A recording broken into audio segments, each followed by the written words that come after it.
girl. Yeah, she's coming for the whole world, but she's keeping them awake up late. What's up, guys? Welcome back to the channel. It is an absolutely gorgeous weekend, Labor Day weekend actually. Happy Labor Day. This weekend could be, well, it was going to be the weekend that I finished the front end and got this thing sitting on the ground. But I just got notice that my shipping, my order, something, however you want to say it, is now delayed until after the holiday. So not until Tuesday it'll be here. That kind of sucks. I can still get this thing down pretty good. I really just needed to redo the upper frame side link bracket. So that just won't be here in time, but I can still wrap up everything else. And then I don't really anticipate that being too big of a project, so it's not that big of a deal, but it would have been nice to have everything done and at least have everything here so I could feel like I could get it done. But anyway, got a new tool, which is really exciting. This opens up a lot of doors for the type of fabrication I want to be doing. Bam. Not the batteries. So in this here box, we got ourselves a brand new,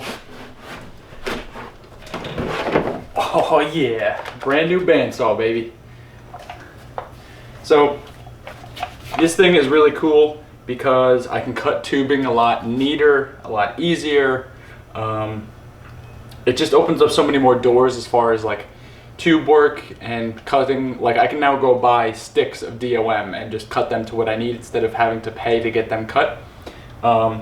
It also, I got the corded version because I do anticipate this thing outliving the current generation of batteries. Like, you know how you always have, or someone always has, like their dad's old drill or something just sitting in the side and like the battery's dead and it doesn't really last long anymore? I kind of anticipate that happening with all my Milwaukee tools.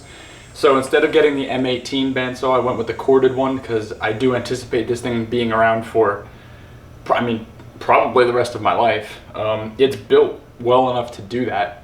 And it is, it's not like you're using it every single day and throwing it around like a drill and stuff. So this thing is gonna be really cool. I do want to get the, I think it's called the Portaband Pro. And you can actually turn it into a chop saw. And then you can also have it as a vertical bandsaw, and like it comes with the table and everything. So I thought that was just like a really neat feature. That's something else that is going to be unlocked for me, and a lot of like I can make my own gussets and cut little pieces of sheet metal and stuff like that. So I'm really excited to have this thing around. So the first project for today, and the real reason that I went and got that bandsaw, is I need to put a cross member between the coilover hoops now, because when the weight is applied to them, they kind of want to bend in or out depending on how the force is applied to them. So included in the GenRight shock mounting kit is like, this is the basic cross member, but it's too long, it won't fit. I think this probably would fit by itself somehow in some configuration across, but you can see it's too long, so it's gonna need some trimming. And then to make it removable, they include two of these things which are already notched, which is a nice touch, and then a couple flanges so that way you can bolt that to these, and these get welded to the hoop.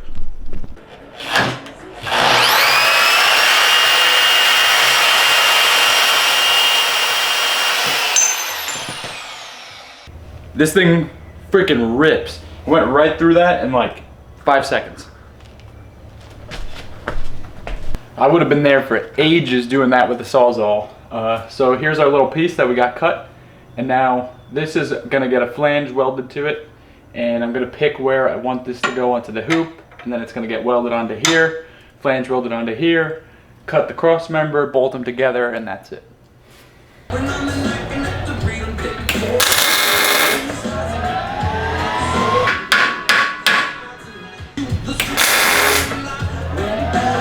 Alright, so I pulled the hoop off, I welded on my brace bracket tab thingamabobber, And then I also did some more welding all around that I figured I should do while I have it off again. And two things. I'm gonna hit this with some Steel It before I put it back on, just to make it easier to paint later on. And then also, I need to show you guys this weld. This is my probably most proud weld to date, I would say. So that's the coilover tab. And that was probably a good like 1/4 inch gap. And man, that came out so pretty. I'm fired up about that. Let me see if I can show you the gap. Yeah, there you go. That's so nice. I'm so proud of that one.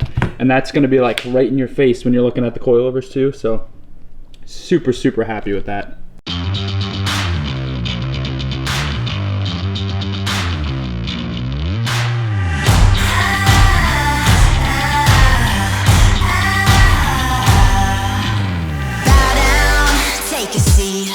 You're in the presence of a real queen bee.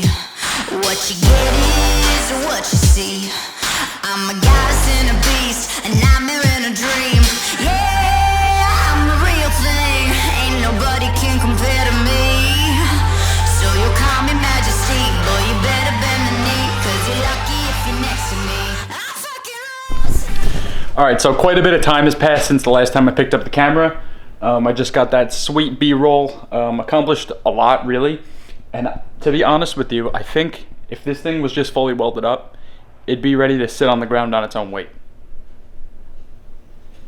I don't know why I'm so hesitant to do that, but So one thing that I did come across is that when I welded up all this stuff, these hoops did warp quite a bit, and I just have them bolted together.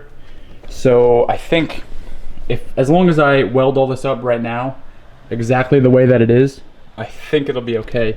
But I'm a little bit worried about welding all this together, and then that brace just like not wanting to fit or them separating or something. I guess it's not that big of a deal. I could always just make another one. At this point, I really just want to get the thing down. As time goes by, I can always take off individual parts and redo them, you know, if a hoop's wrong or my track bar bracket, you know, stuff like that. I can always tackle that in the future. But for now, I would love to just get the whole system done and down. Yeah, that's where I'm at. If I go to weld all that stuff, I'm gonna be out of gas. I'm at 400 PSI. Walls closing in, I guess that I'm going big. So appropriate that I leave him motionless.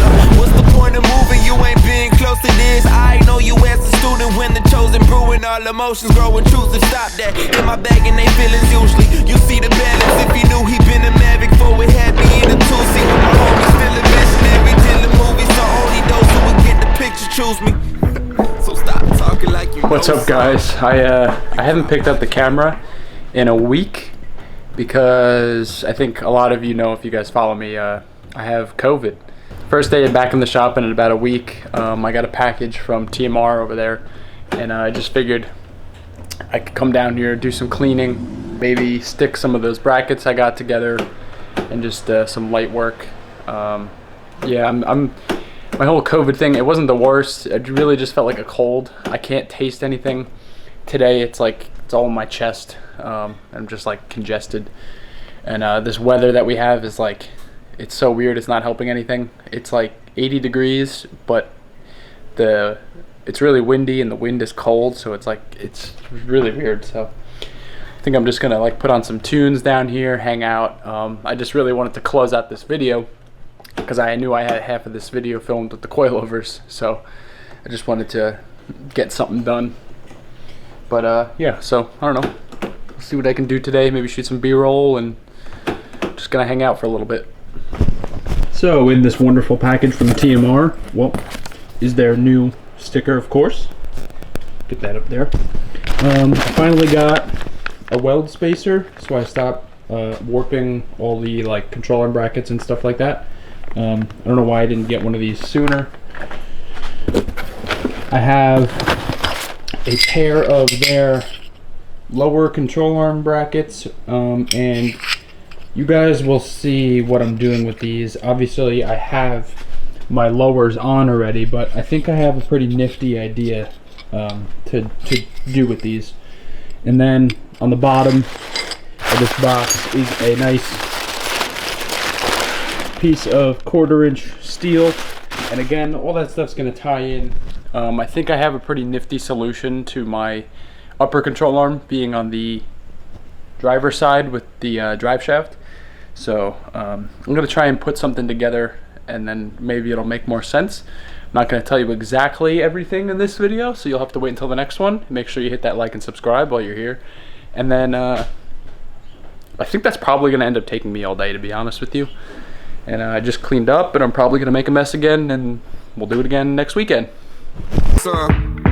They start jotting from the sofa, talking out your wallet, but you confident with no dug. Base, earth shattering, got the plans to make the coast break. Keep acting like you can stop me with a closed gate. Keep acting like how I kill it ain't a cold case. High above the law, defy the odds, why the rules. Alright, so I actually got something done. I cleaned up everything in here. It's like super nice to have some actual table space, and then I just ran my welding cable right to the welder where I keep it. So that was super nice not to have to move everything. And here it is. So you can see how the Weld Spacer works now. You tighten that in there, and you can keep it in there as it cools, and it keeps everything nice and straight, and helps with warping. So got the top one on. This was my first one. Got a little inconsistent with the like. First of all, I went too small. You can still see the ridges, but not a big deal. It'll be strong.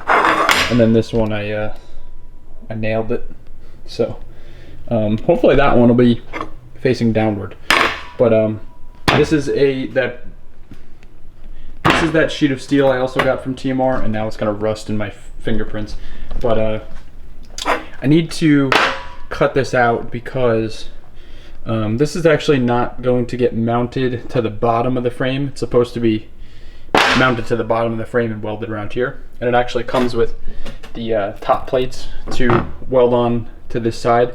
But I'm actually going to basically make my own extensions, and this bad boy is going to get used somewhere else, and this might actually help a lot of people in their builds if it works. I think it will. I'm actually going to, by using this bracket, this is one of the slimmest control arm brackets I could find on the market. This is 3 1/8 inch tall, like this way. So I'm trying to keep things as slim as possible, and I'm going to do some custom work and try and cut out this metal the best I can. I don't really have a plasma cutter. I should probably get that cheap one on Amazon. But yeah, plasma cutter would be nice. Maybe even a bandsaw would do this. Not the curves though, but anyway. Yeah, that's how far I made it today. It's only lunchtime, but I do feel a little tired, and I just, I don't know, going camping next weekend, so maybe I can get some of the camping stuff ready, and yeah, so I guess this will probably close out this video. I knew I was sitting on these clips, and you know, I'm doing pretty good with putting out a video a week, and yeah, it's pretty cool. I basically get about 2 hours every day to work on the Jeep. The rest is spent working, and then I'd rather be wheeling. I mean, our supplier is killing us. I thought I'd be ready to go by now, but anyway, I don't know. Sorry for the blabbering at the end of this video. It's probably a lot of talking in this video, actually. I don't know, some cool B-roll in the beginning, but yeah, I don't know. Hit that subscribe button, and I'll talk to you guys next week. Peace. Somebody stole a beer truck. It don't matter who it was. Grab a can and drink it up. Best keep your mouth shut. Man, we're good to go. Yeah, we hit the mother load. There's more than enough for all of us. Somebody stole a beer truck.